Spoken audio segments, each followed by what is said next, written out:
You mean to tell me the fucking camera? What did I tell you about Google Hangouts? I told you. Oh, you didn't hear it. I've been cutting this fucking promo about Google Hangouts. Now the shit doesn't work. No one pressed fucking mute. Why was the mute on? This is bullshit. Now I got to start the whole thing over? Fuck. We're going to have to do the program all over again. Ladies and gentlemen, welcome to Monday Night Chaos. You just saw me perform one of the greatest pantomime promos in the history of the internet. You missed the whole thing.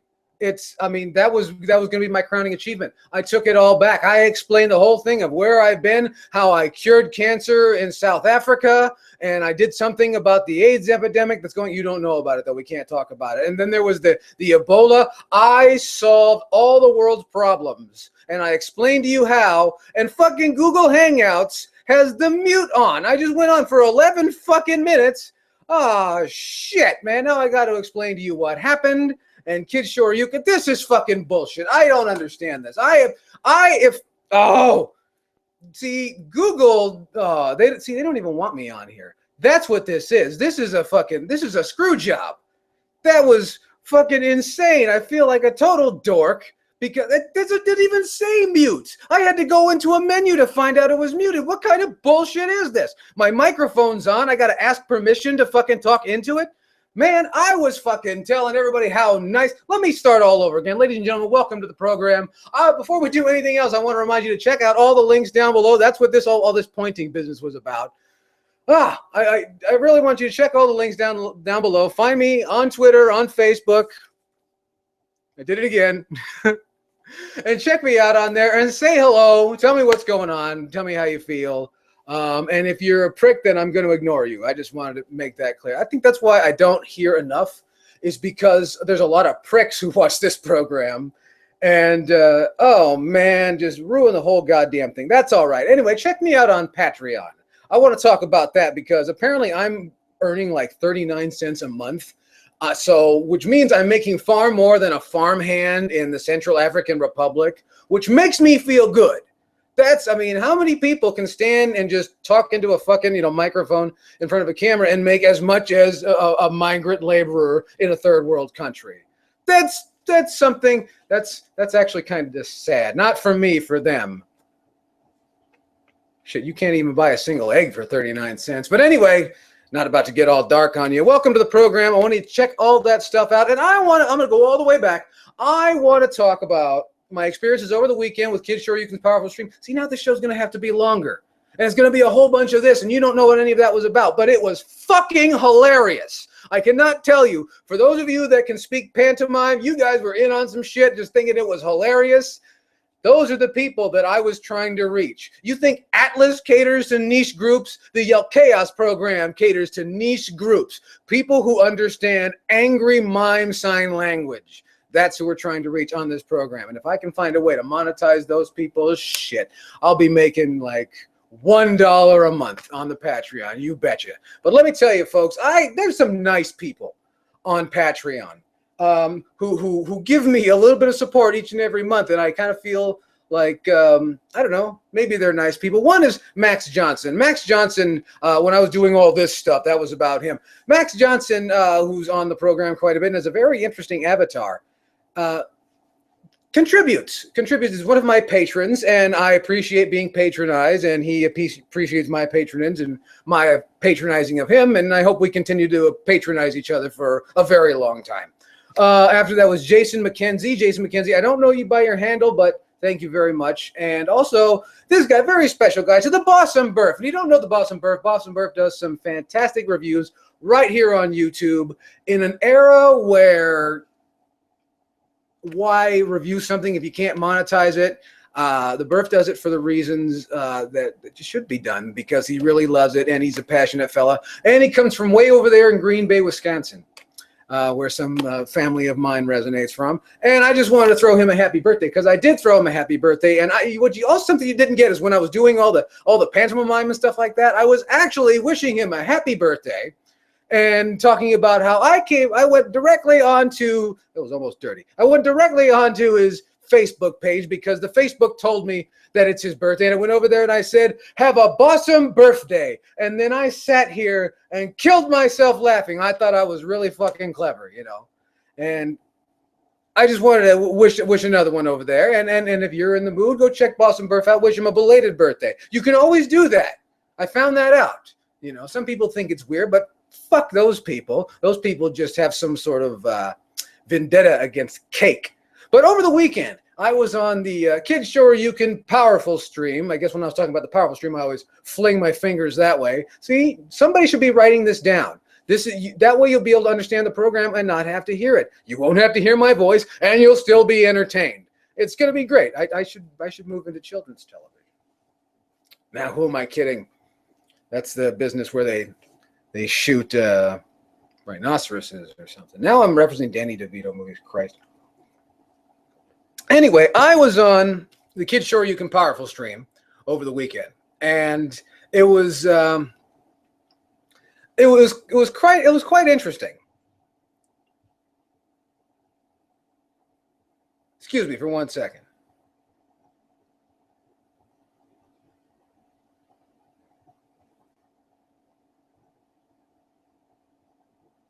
All right. Anyway, I'm sorry. Where was I?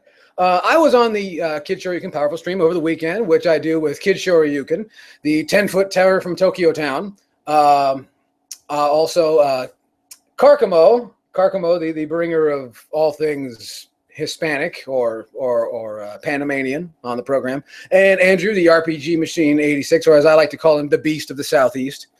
And I want you all to know that it's a great program, and I'm on there every single chance I get, and hopefully that you'll listen. So that's why you got to follow me on the Facebook, on the Twitter, you know. And I always try and feature those things because it's something I really like to do, and I hope that you would enjoy listening to. As I told you, we had Corey Marshall of Shenmue fame on the program, and I guess I have to tell you that I think I missed the whole thing with the. A lot of people wanted to know where I was. I was off camera every so often, and I knew that people were more interested in that, and which worried me. But to tell you the truth, where was I? I was off camera eating cookies. And I know that might make me look bad or like a prick or something, but my wife came in and brought some cookies. And they were what my mother-in-law likes to call gingerbread men's severed heads. So they're just round cookies, you know, gingerbread cookies, but that's what she calls them, the severed heads of gingerbread men. She's real colorful like that. And I really think that when someone brings you cookies like that, you got to eat them cookies. I'm very much an advocate of cookies. That's something that I wanted to bring up and make very clear, is that I like to be on the powerful stream. And when I'm not talking, I like to eat cookies. And I think that each and every one of you should do the very same. So,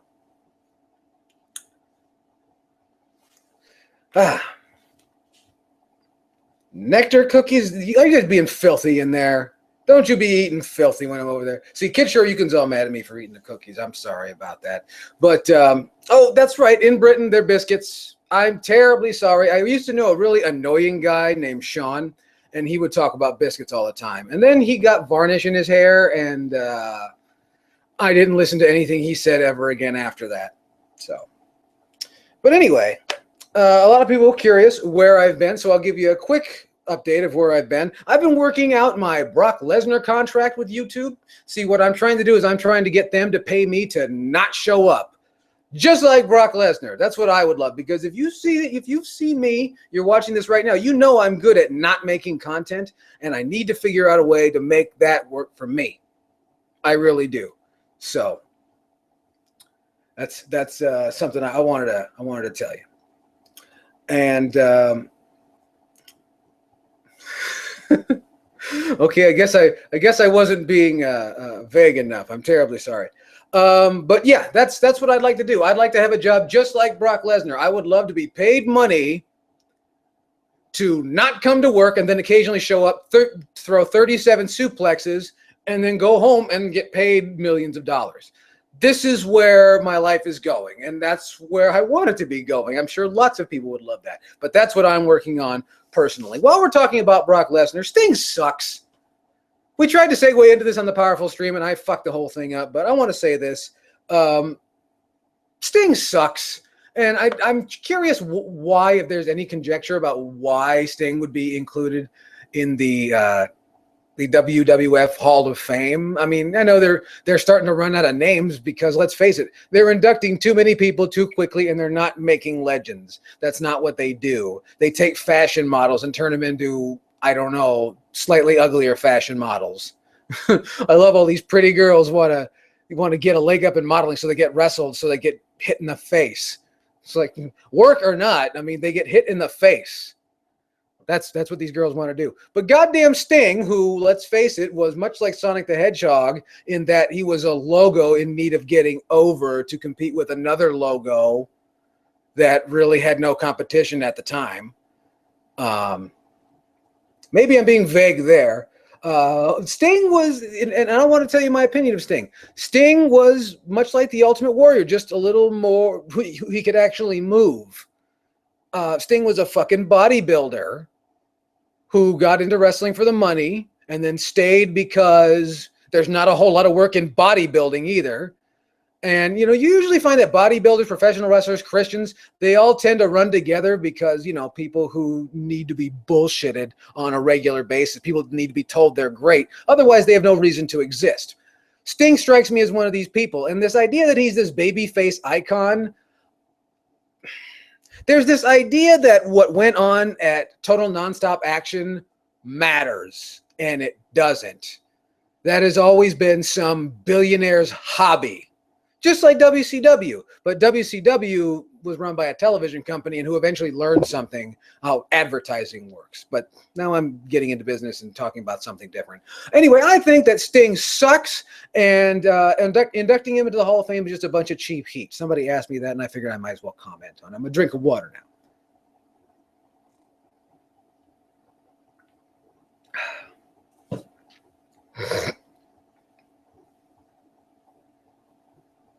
Okay. All right. And something else I wanted to talk about, which I found was very interesting. And if you guys want to tell me about whether or not you've had similar experiences, but I just found out that they have Let's Plays on Nickelodeon. The SpongeBob SquarePants people. They're having Let's Plays on major cable networks now. I'm not going to read too far into that. I mean, obviously, they want to go with what kids are watching. And, I mean, this is so obviously test market shit. They see what the kids are watching on their iPads and all that sort of thing.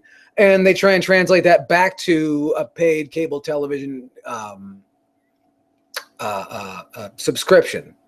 And I don't know. I mean, for me, TV is a lot of gear to watch somebody, because I have mixed opinions of Let's Plays in the first place, and I don't know. I think that it's a form of quote unquote entertainment that doesn't take a lot of chances. Not to say that those people are bad people, but am I saying that? No, I'm not saying. Who am I to call anybody a bad person?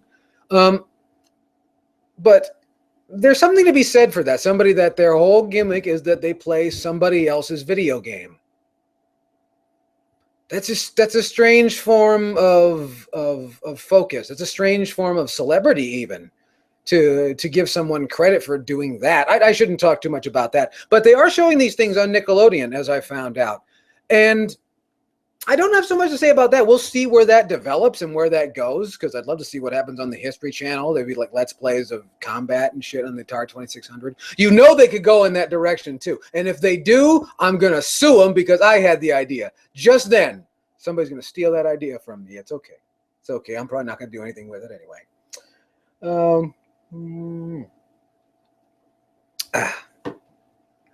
But what's interesting is it did bring something to my attention, something that I didn't realize Nickelodeon has been bringing to my attention slowly over the last few years, is that they've developed a whole genre of entertainment based around some untalented white guy does something. Anything. So, there was like the weird guy, it's Fred. He was a white guy, a weird white guy doing stuff. And there seems to be so much, and I don't want to throw a bunch of different examples under the bus because it'll make me seem salty, but there is just so much of some white guy doing things that white guys do, like Pawn Stars, white guys, wheeling and dealing, just like at the swap meet. The only difference is it's inside a building. And that's a genre of entertainment. It's interesting to me. It's I don't know. I mean, maybe it gives white people hope. It's like white people do things too. Because there's a whole entire group of people. Some of these people who are upset that black people are on TV so much because the president's black and the basketball players are black and the rappers are black. Like it's anybody's fault. So, that's not what I was trying to say. But maybe white people need something too. Everybody needs something, I suppose. And like Bob Ross told us, everybody needs a friend. Let me see here.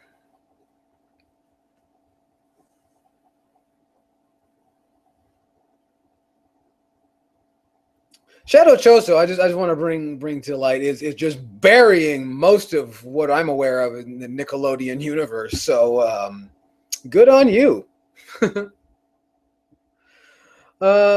Anyway, so I'll you guys always have so many rhetorical questions. I appreciate that. I really do. Nicholas Kennedy wants to know, do I like V-styled guitars? I do. I don't own one.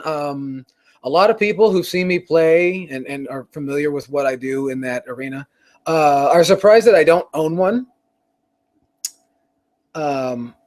I understand Nicholas Kennedy says he just got himself one of those purple BC Ritz 7-string Junior Vs. You must have got that off of eBay because those didn't sell very well and found their way onto eBay and at clearance prices. I'm sure they're fine instruments.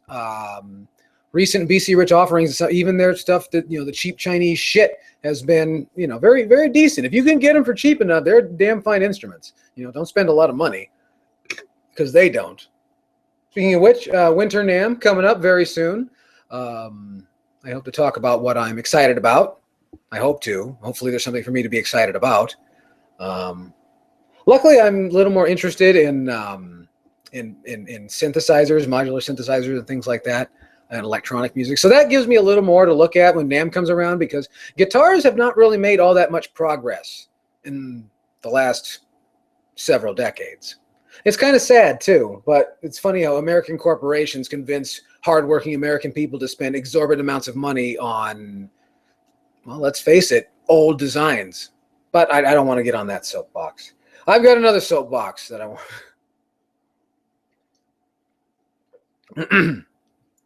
But anyway, the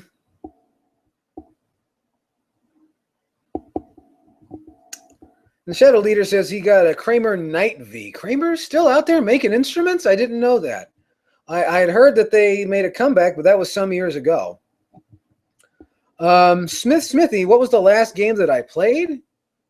I was just playing Fire Emblem Awakening before the program. Well, before my wife and we watched Columbo.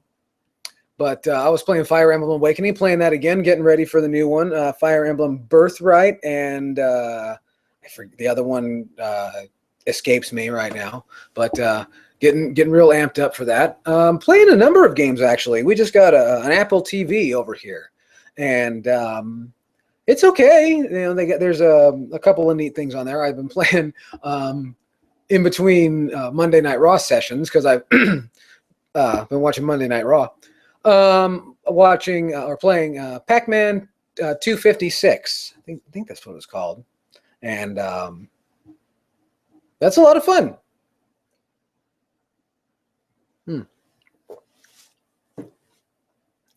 Let me see.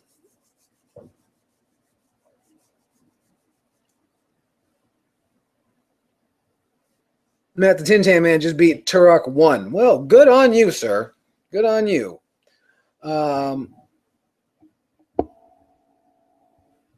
Kashiro guy wants to know what originally happened to most of the 8-Bit podcast episodes a while ago.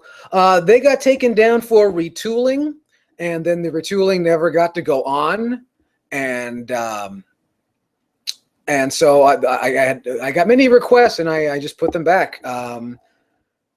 So And that's what it was. I've never cared for a lot of the audio. I didn't like a lot of the editing on those programs. So many people, I understand, listen to them over and over and over again. And I know that a number of people have managed to download them from whatever place. I was not in charge of that on the Hate Bit podcast. And people just listen over and over and over again. And I wish you watched this shit over and over. It would make my view count look so great. Not that the view count really matters. That's not what I'm in it for. But that's just something I found interesting. There are people who listen to it over, old news. But if that's what they're into, good for them. Good for those people. I guess because, the same people play the same games over and over, I suppose.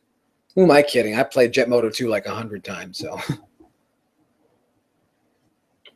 I'm no one to talk. Let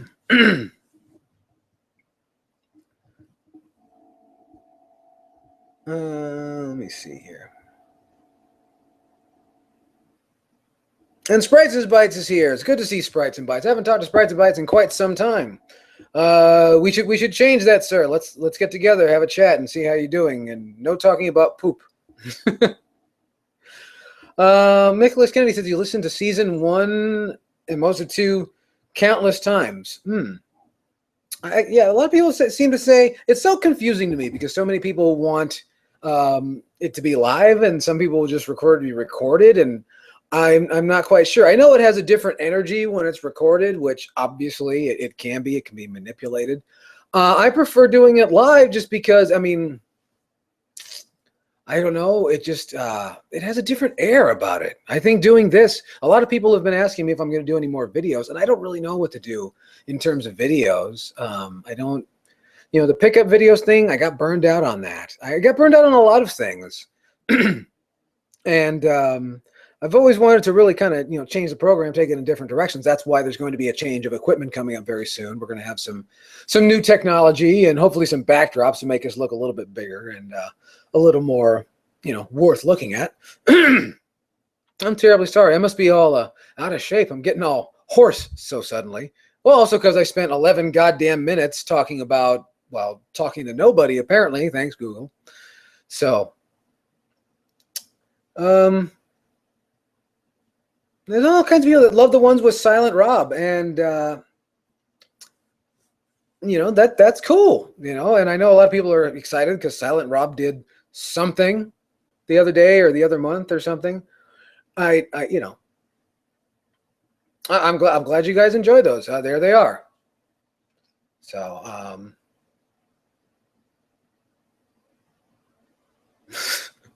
and then occasionally everyone just likes to quote me, and there's some things that I didn't say, so yeah. I get so much credit for things I didn't do, and I really wish that it was, different. Like good things, like I don't know. Did I ever do anything good? I should look into that. Do I think that modern gamers can play an old game and beat it without guides? It's going to depend on the person. Different, there's such a large amount of the population play video games, so it's only a matter of will and, flakes? No. This idea that everybody's a flake just because they're young, I think that's retarded and ridiculous. I don't know where that would come from. It's always this strange belief to me that, and this is something that I've been very disturbed about the quote unquote retro game scene or the gaming scene online. It's been very disturbing to me the way that so many people have religified this interest, this hobby. This is beyond obsession. This is like a religion now. There are sects, there are groups, there are chunks of people that believe things based on someone's preference in software. I want everyone to take a second and just let that wash over you for a second. You judge someone and their entire basis of hand-eye coordination, not to mention the way their brain processes information based on their preference in software. I don't know. I just think that's a little. I'm not trying to pick a fight or say that people who say these things are wrong, But I just think that's a little shallow to assume that. Maybe I'm off base. I'm sorry if I am. But no, I think it depends on who it is, really. I know my nephew, for instance, who's only 3 years old, but he's a persistent little fuck from time to time, and I have a feeling that if you get the right kind of person who really wants to do it, you're going to see that years from now, 20 years from now. Some kid got a hold of a ROM of Super Metroid and beat it without any help. Did it with Metroid on the Famicom. There you go, in Japanese. How about that? It'll happen, because the gamescape is completely different. It's totally different now than it used to be. And there's a lot of old codgers. And that's one thing that upsets me about, there's so many documentaries coming out about the video game scene and about the history of video games. And it's so many of these old fucks just talking about, well, the way it used to be, I tell you, this is my old guy voice. They got 3D now. They got the 3D, and they sound like these old fucks. I remember the ColecoVision and all this shit. And then you get the same fucking old motherfuckers that say the same thing from the pinball perspective. I used to be really into them pinball, and then the video games came around. It's just this continuous fucking cycle that no one sees. And you don't realize it, but you sound like a religious old fuck. With these preconceived notions and these superstitions about these people based on the machine that gives that they use in place of what were once action figures. I am an iPad gamer. I play games on my iPad. I play games in a lot of different places. And I don't know. I didn't mean to pick a fight or seem to say there was really all that much there, but just the talk has become very religious. I hope I'm not the only one that notices that. I also hope I'm not the only one who notices that anytime there's a get-together among so-called gaming enthusiasts, it quickly becomes a fucking, a marketplace that just so happens to have people who like video games nearby. A big, overvalued, undersympathetic flea market. It's kind of sad, really. Brian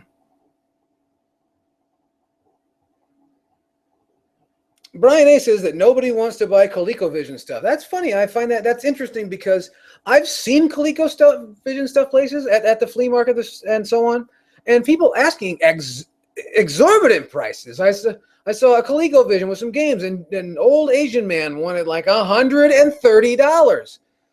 Like at the swap meet at the college. You're asking for $130? If you're asking for $130 at the swap meet at the college, you better be selling a boat or something. I don't think that's something that's really struck me is the audacity of people at the goddamn swap meet. You fucking pig. You run your shit underneath a tarp over asphalt, and then you're going to look me in the face and ask that kind of money? It's ridiculous. You didn't even clean the fucking thing. And you want me to pay how much? You fucking pig, you. Sorry, I was channeling my inner Piper or something like that. I don't know.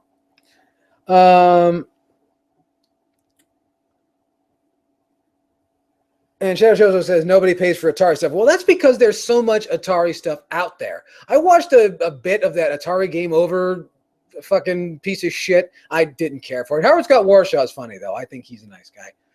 I never talked to him, but he comes off as a nice guy. And I could not believe that a crew full of grown people and another crew full of grown people were digging up trash out of the desert. And what did they find? They found fucking Atari cartridges. That's why Atari doesn't fucking go for anything. But now you got these morons, and I don't know if this is still going on. I haven't checked in a while. But they're paying for dirty ET cartridges in a bag because they came out of some fucking landfill. What if I took an old boot and mailed it to your house with a nice plaque on the front? This came out of, we'll say the San Diego County landfill in Poway, California. Here you are. This was buried here the same day that Pac-Man came out in 1980. That would be repulsive, would it not? You would want to throw a baseball at me or something like that, wouldn't you? And now you have people paying their hard-earned dollars. That's fucking ridiculous. Just blows my mind. Absolutely insane. Absolutely insane. I see we have some people here that are mourning the loss of CGR Undertow. Who in the fuck would miss CGR Undertow? Terrible reviews with people who are almost good at them. That's probably mean to say, but I think that, that CGR Undertow just seemed to be like one more channel in a sea that was already dominated by, its parent. Really, it never seemed pardon my belch. It seems like it was really hard for those people to, and I don't want to say anything about Mark. I want to say Mark Busler. I don't want to say anything negative about him, because I don't know him personally. I've never had a conversation with him, but he seems like he's a hard guy to get over. He seems like he likes it that he is the marquee program and they're underneath. I think he likes it that way. I might be reading too far into that. There's a lot of people, that you and I come across every single day that's, supposedly in our community that like having people under them.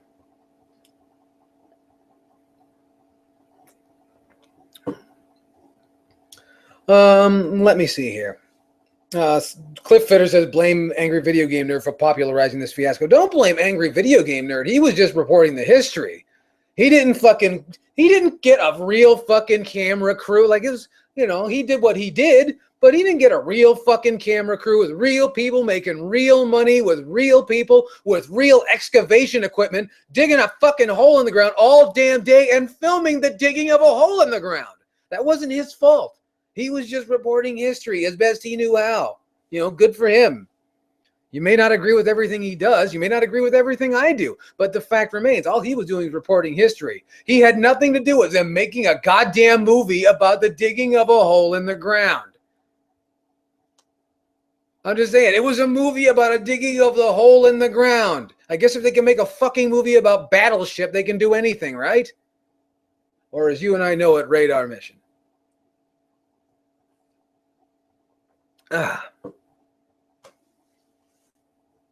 Let me see here. Nick Canfield wants to know, is the Hate Bit podcast still alive? Well, I mean, what would lead you to believe that it's dead?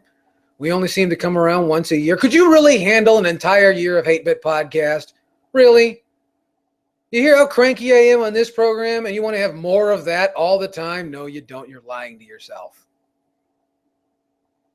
And it would just be, it's not as good as it once was. I'm sure will spring back around. Just depends on when schedules prevail and when certain people want to answer the phone and things like that. You know how it is. Don't act like you don't know how it is.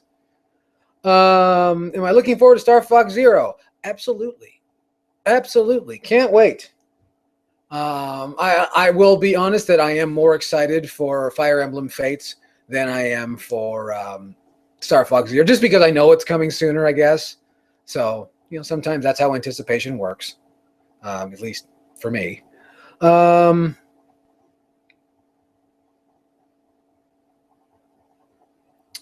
talk about people say that they could handle it and shit. Well, you're also the people that said that you'd want to, pay for a service to follow me around 24 hours a day. And I'm going to tell you the truth. I mean, really, what you would be watching would be me watching wrestling and maybe yelling at the TV every so often. It's like, how can the belts change on a fucking disqualification? Shit like that. If I ever start making enough money on that Patreon, though, I'm going to see how much you'll really tolerate. That sounds disgusting, doesn't it? Kit171 says, do you think that Shaq Fu, A Legend Reborn, will be a cash-in or just an average lame? Well, of course it's a cash-in. No one gave a fuck about that game when it came out, not even Shaq. Shaq is just happy to be famous for something other than double dribble. Come on. I mean, that's something I find so interesting, is that how there is just this whole, I think what people are mistaking for a scene is starting to look like a feverish consumer culture. And it just seems like there's a bunch of middle-aged people who are trying to take advantage of people just like that. Maybe just like you. I'm not pointing fingers, but it might be, you know. Shaq, for instance, he's trying to take advantage of that. Some fucking video game nerds know that he was a part of this thing. I'm sure he would love to be part of a fucking Blue Chips reunion. And if you don't know what Blue Chips are, you're good to go. A lot of people will laugh because, you know, Nick Nolte had some. It's not important. The fact, if you don't know Blue Chips is kind of like No Holds Barred, but for basketball. Yeah, I said it. Now go watch it. And then come back here and argue with me. Feel free. What was I talking about? Oh, yeah. So there's a lot of people like that. Like Shaquille O'Neal and Chris Kohler from Wired and Retro Magazine. Mike Kennedy from the what do you call it? What was the fucking ugly ass console? It's now called the Coleco Chameleon or something. All these people have come out of the woodwork in a very interesting amount of time. Just as you notice, and I don't want to throw, you know, this person. I think this person's actually a nice guy, but like Keith Robinson from Intellivision Incorporated, he really pounced on. I get the idea that he really loves games, and I appreciate that. But he really pounced on the resurgence of retro games in recent years. He's one of a lot of people, and you know, not undeserved. You know, him and David Crane, a lot of people do deserve credit for what they did. But boy, did they come out. One thing that they did is they came out to, you know, make sure you know that they're still alive, much like professional wrestlers. It's all very interestingly similar. But there's a lot of people like that. It's interesting. Gus Bus 249 wants to know, what bands / musicians do you wish would just go the fuck away? Well, Gush. I was channeling Alan Alda there for a minute. I don't know why. I don't really wish anybody to go away. I have this really great sense of if something's annoying, I can just easily cut it out of my life, and I don't come across it anymore. You strike me as somebody, you must have listened to the radio or something. I turned off the radio years ago. I only listen to public radio, and even then, that's a bunch of fucking partisan bullshit from time to time. You know, you got to know when to turn off the negative influences in your life. That's what I'm trying to say. Sometimes it hurts, but just like when you know, I guess an example is when I've heard some people, even myself, when I tried to switch over to Diet Cola. It was terrible. It was awful, but sometimes it's just something you have to do. So, you know, if there's a place where there's annoying music, you should get away from it.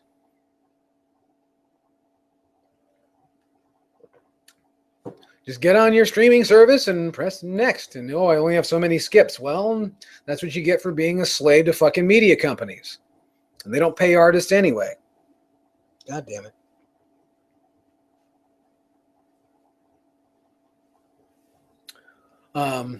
That's mean. That's terrible. I shouldn't be so mean. The pilot wants to know, did I listen to the KNEC 30th anniversary show on KLOS? I did not. I heard about it, but I did not. It's kind of hard to get KLOS down here.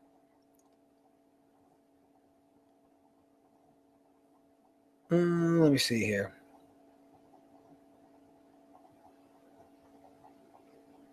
I don't think I'm a diabetic. I hope you don't know something that I don't know. Kishira guy wants to know, am I a fan of silent comedies in general? Yes, I am. I am actually quite a fan.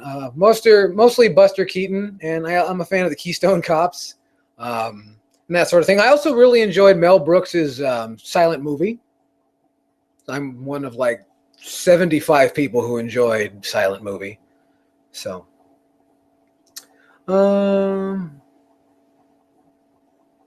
Nick Campy wants to know that I have some sort of hostility toward the happy console gamer. Where would you get that feeling? Have I talked about him before on the program? I don't know that I hold any hostility. He was on the 8-Bit podcast once and didn't fucking tell anybody about it. But no, I don't really know him. I've only spoken to him that one time. So no, nothing specifically. We're at opposing ends of the West Coast. I don't know. If I said something, somebody wants to quote me. Did I say something awful about the Happy Console Gamer? Let me see here.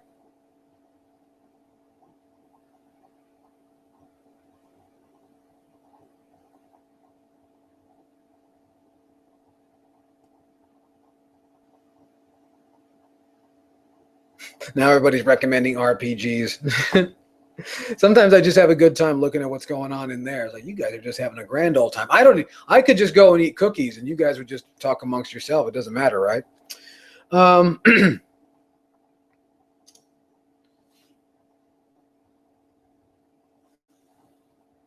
is FFS for fuck's sake? Everybody's English suddenly.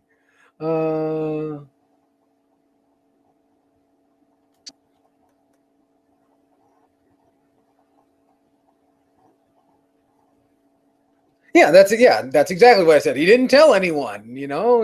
He plugs everything else he was on, but he didn't want to tell, you know. And he said he was happy to be a rotten bastard. Is that what he said? He said sometimes he's a rotten or a prick or something, and he says sometimes you have to let that out, or oot.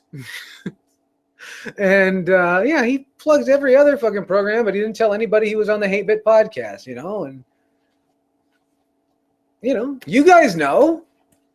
But no, I don't think I hold any specific hostility toward him. I'm trying to think. I don't know. Lawson Lee says, great to have me back. Well, it's great to be back. And hopefully I can be on here more. But the fucking mute button, it's just, God damn it.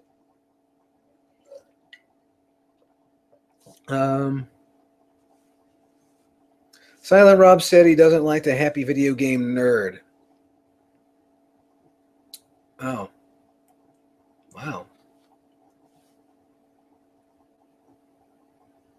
Oh well, what a great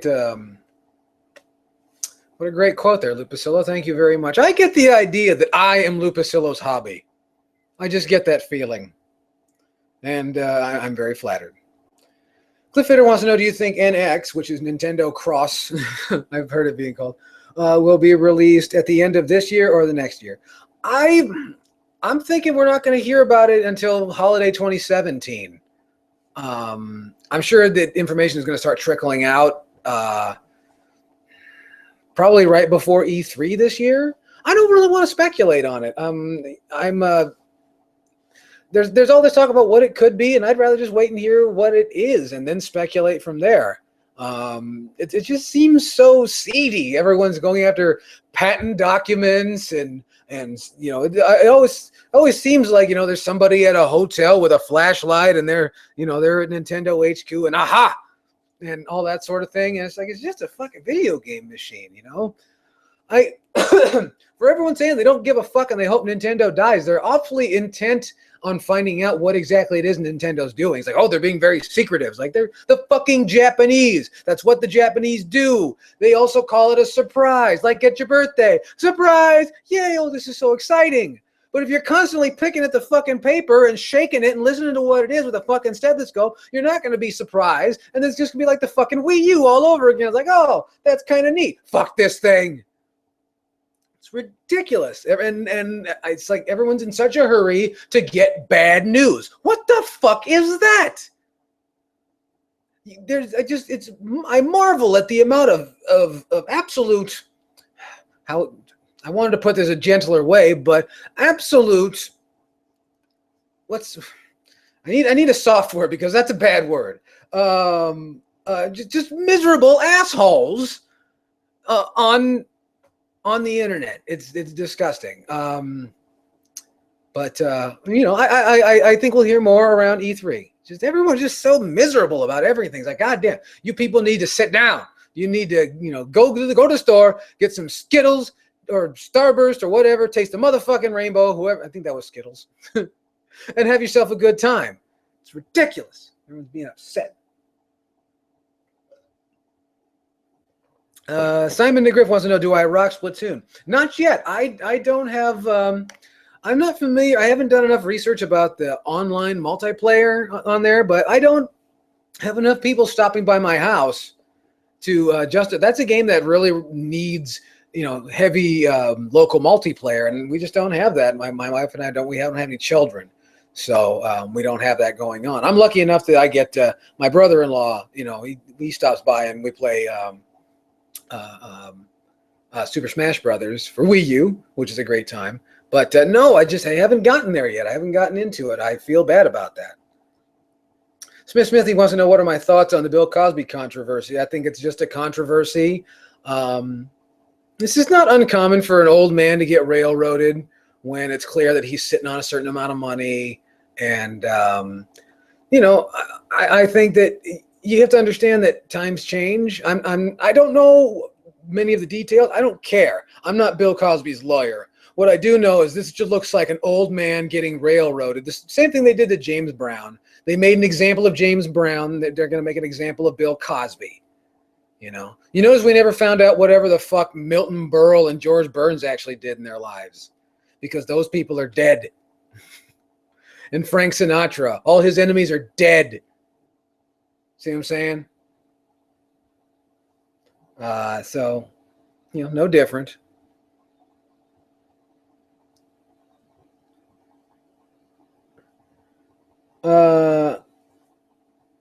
And I heard there's some people bad-mouthing Metroid Federation Force. Fuck you people. Shit, what difference does it make to you? You don't have to buy it. There was actually some people who were interested in that game.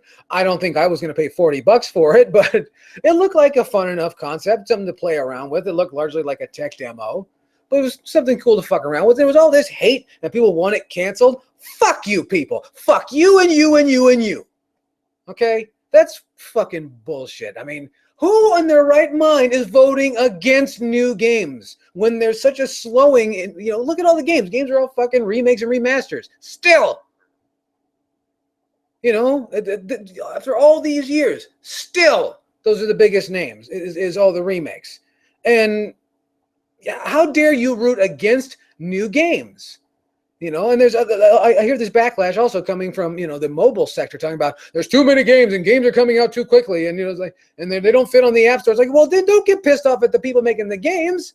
The weeds will eventually die, but the app stores, don't get pissed off because you can't sell yours in a proper manner, because it's the same problem that physical producers have had to deal with fucking retail for all these years.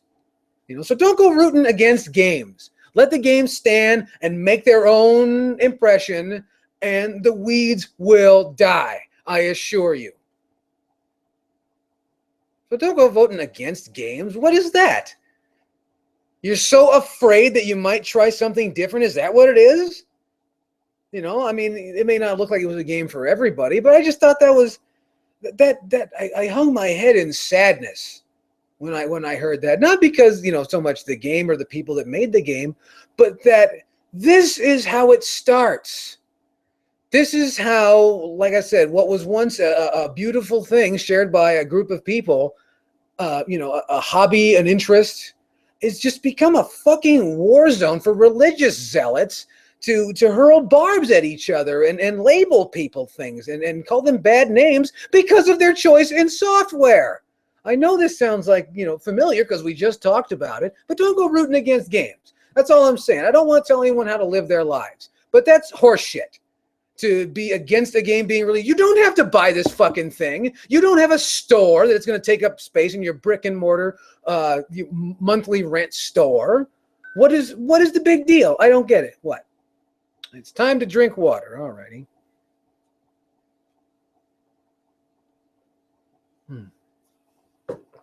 It's like, God damn.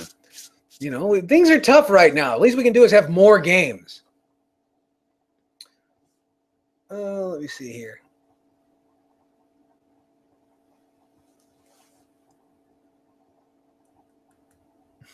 And Lupasolo is continually quoting me. Because, and the weeds will die. Kind of like what happened to our scene. You notice a lot of people dropped off, a whole bunch of Johnny-come-latelys on the YouTube scene. who wanted to say, hey, look at me, and do a pickup video. See how they all kind of just died off? You know, and the genuine talent, people who can really connect with people, have gone away. Everybody miss Bithead 1000? I know I do. Had himself a little baby Bithead over there. God, now I'm starting to sound like fucking Pete Townsend. You know, Pete Townsend just bitch and complain that all his friends are dead.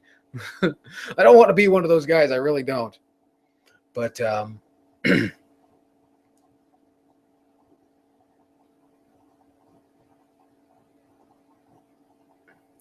Lupacilla wants to know if I beat Donkey Kong Country Tropical Freeze. No, I'm on the final boss, and I just haven't gotten back to it.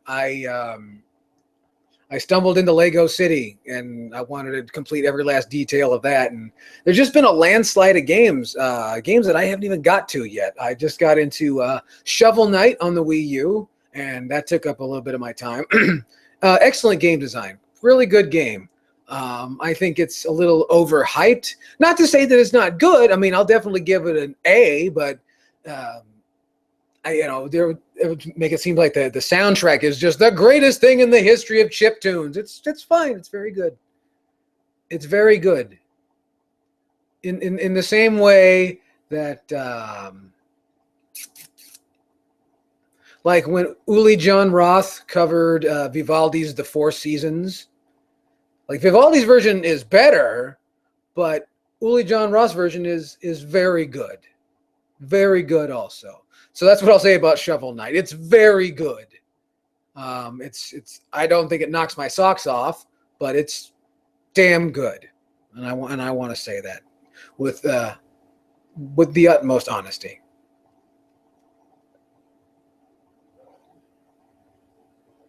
Thoughts on Dragon Force, Manowar, or Blind Guardian? Dragon Force is boring, Manowar is hilarious, and Blind Guardian rules. What can I say? People been asking me all this time, what bands are you listening to? Any new bands? And there's a band I discovered the other day, and they're called Nervosa. They are a 3-piece thrash metal band from Brazil. They are like Sodom crossed with Destruction and Creator, but with big butts. I want you guys to check out Nervosa, Nervosa. Pretty bitchin' shit. If you like thrash, that's the band for you. That's a band I just stumbled across and I want to tell you about. Thrash metal and big butts. You can't go wrong. You cannot go wrong. So check them out. I wanted to say that before I forgot to say that.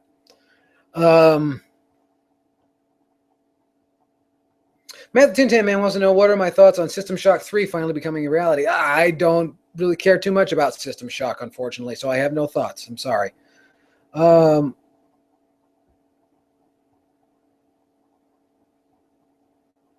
Let me see here.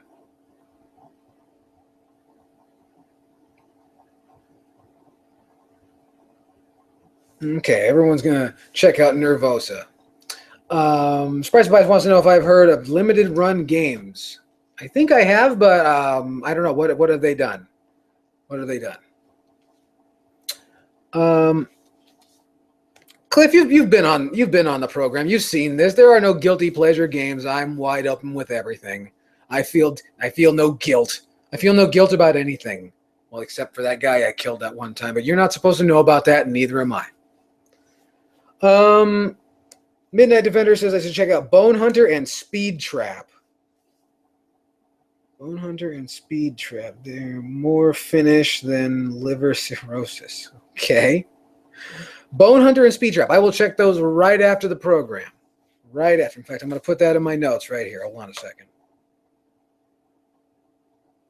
Come on.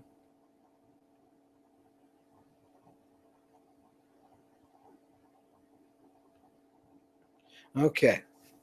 Bone Hunter and Speed Trap. Lupa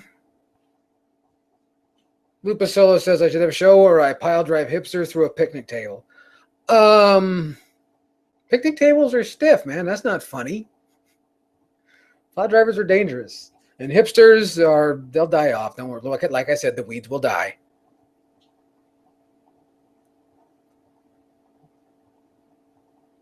Simon the Griff wants to know if I'm excited for Shenmue 3. Sure. I look forward to playing Space Harrier in Shenmue 3. Or actually, I'm a bigger fan of Outrun myself.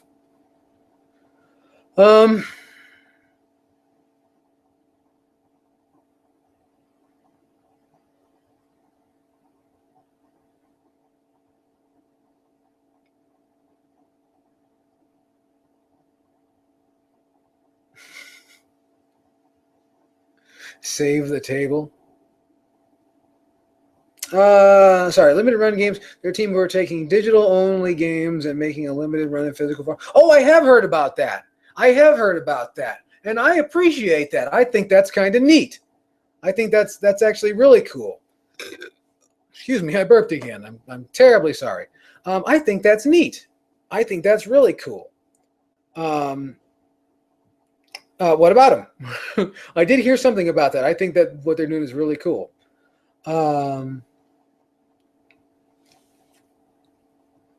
But anyway, we've got people for playing Super Hang-On in Shenmue 3 already. Brian A wants to know, Brian wants to know, do I listen to Thin Lizzy? Yes, I do. Yes, I do. I didn't realize it, but Thin Lizzy is really how I learned the concept of twin lead guitar. Thin Lizzy, a band that never really got what they really deserved. Heavy metal would not be what it is today without Thin Lizzy. I have no doubt about that, especially a lot of the newer bands, because a lot of the newer bands are really influenced by heavy and power metal of the early 90s, and all of that owes so much to Thin Lizzy, so much. Not to mention the contributions of Phil Lynott, the first, well, he wasn't African American, but the first black hard rock icon. And they did The Boys Are Back in Town. I don't know. That's one of the coolest songs there ever was. And that song's like 40 some odd years old.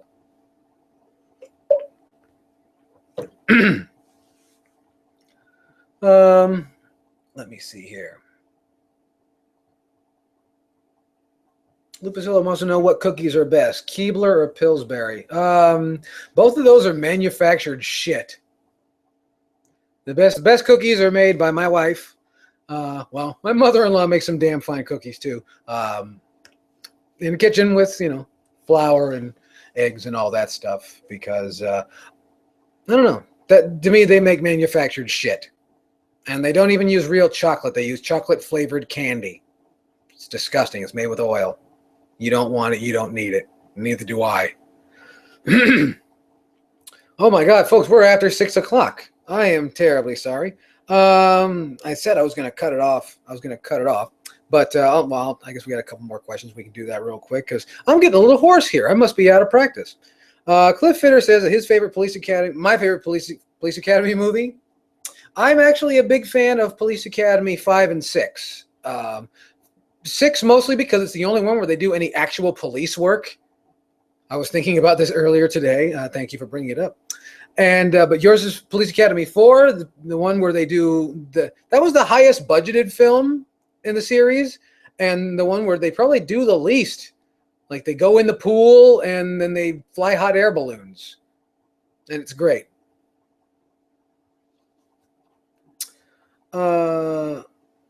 My Wii U wish list, Lupacillo wants to know. God, I can't remember off the top of my head. I want to say something. I hate to say this. I was looking forward to this game too. I was disappointed. I got Mario Tennis Ultra Smash for the Wii U for Christmas, and I was very disappointed. I was quite disappointed. Well, not terribly. It's a real solid game, but it was not a $50 experience. I'll say that. That's one Wii U game that has disappointed me. But as far as what's coming out in the Wii U, oh God, there's so many games I still have to get. I've yet to get Bayonetta 2. Hyrule Warriors. I haven't got any of that stuff yet. I'm so far behind just with so much going on around here. So PD Perona says, will WWE be better or worse when Vince is no longer in charge? Yes. Spicy Bites wants to know my opinion on Devil's Third. Is Devil's Third still like some ridiculous amount of fucking money to get a hold of physically because of the limited release? I said to myself, in fact, my wife asked me, she said, "Do you want any of the games that they showed on one of the Nintendo Directs?" And I said, "Well, that Devil's Third game I might get if it's, when it's cheap." So, I mean, I might do that, but now it doesn't look like it's going to be. That's kind of a shame. Kit171 wants to know some of my favorite puzzle games. I've talked about puzzle games 100 times. More often than not, though, I fall back to good old-fashioned Tetris. I adore Tetris, but there's a number I play on the mobile. Actually, on Mrs. Yellkaos and I play a lot of word puzzle games. One that's pretty cool on there called Capitals, where it's a strategic defense game and a word game, and you find words in a word jumble. It's pretty cool. Well, Shadow Joseph wants to know, how do you fuck up a Mario Tennis game? Well, you don't. They didn't fuck up. It's a great game. Unfortunately, some of the gimmicks are just really thin, and there's just not that many features. It's an amazing looking game, but you can only play in one arena, and there's the three choices for the top of the court. And it's just not that many options for a game that was, this game I think should have been on the eShop. If it had been on the eShop for like $20, $25, sure, bitchin'. But a $50 disc release, I don't know. I guess I expect a little more of the disc releases. I'm not sure why that is, because, games are, if you look at inflation, are cheaper than they've ever been. Just in terms of inflation. Yeah.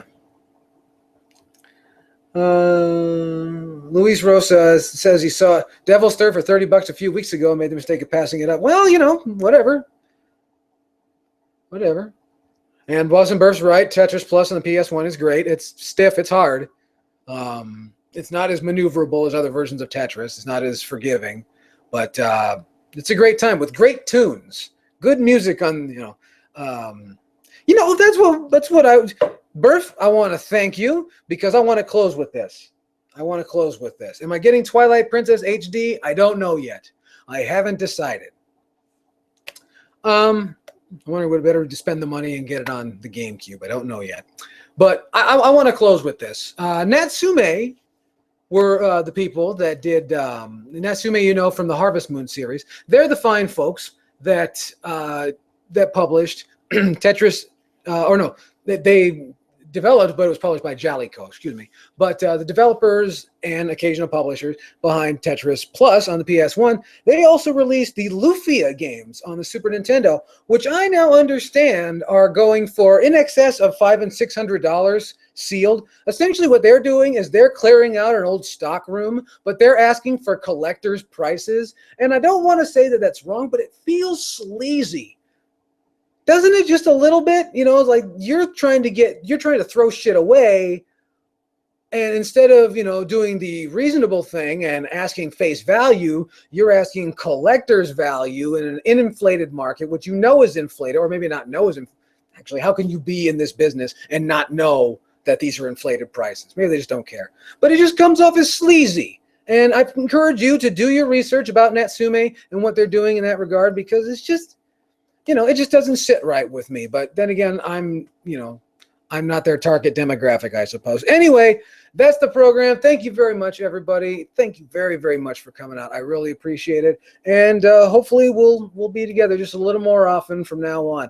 So I want to thank you. I want to remind you to check me out on the Twitter, on the Facebook, all the information down below. Please consider giving to my Patreon. If you don't, no big deal. No hard feelings. But that means we'll get, with that kind of money, we can get ever closer to even more content and, I don't know, other things. I wish I had a better way to close that. Anyway, thank you very much. You guys have been great. I've been Yellkaos. Good night. Now go watch Monday Night Raw.